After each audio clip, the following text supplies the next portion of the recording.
We're given some information about the hydrolysis of ATP being catalyzed by the enzyme ATP hydrolase. We're given some information about the experiment that was carried out, and we're given table 1 that shows us the 4 different slides A to D and the concentration of ATP solution that was added to each slide and the final length of muscle after 5 minutes. So the first question asks us if the hydrolysis of 1 decimeter cubed of a 1 molar decimeter cubed solution of ATP releases 30,500 joules of energy. We know that 60% of the energy is released as heat and the rest is used for muscle contractions. The student added 0.05 centimeter cubed of ATP solution to slide D. So they want you to calculate the energy available from ATP for contraction of the muscle slide.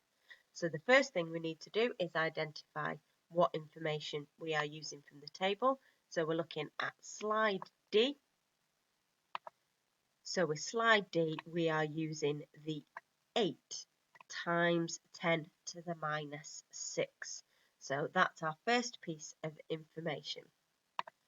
So now we take that 8 times 10 to the minus 6 and we multiply that by the 30,500 joules of energy, because this is how much that is released if there is 1 mole a decimeter cubed. So for 1 decimeter cubed of a 1 mole decimeter cubed solution, there's 30,500. So we multiply those two numbers together to give us 0.244.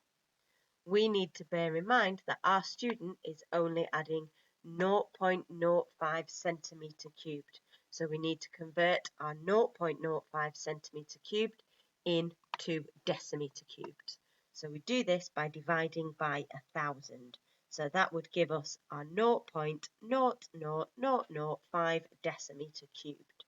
So we take our 0.244 joules, multiply that by the 0.0005 decimeter cubed to give us 1.22 times 10 to the minus 5.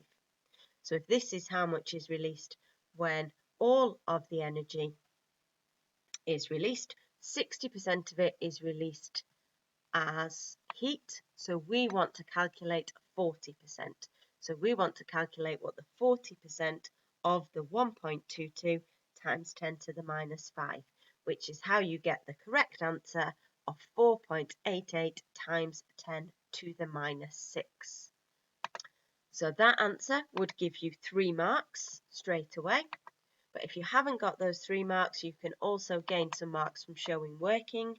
So if you have correctly multiplied the 8 times 10 to the minus 6 by the 30,500, then that would get you the 0.244, which can be allowed a mark. And if you've done the 1.22 times 10 to the minus 5, if you've got that answer because you've multiplied that by the 0.00005 decimeter cubed. So there are some workings out that you need to see.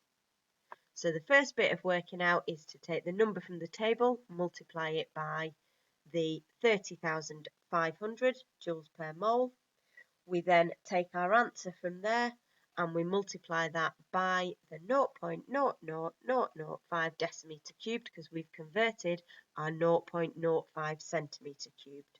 Once we've got that answer, we need to work out 40% of that answer, which gives us the 4.8 times 10 to the minus 6.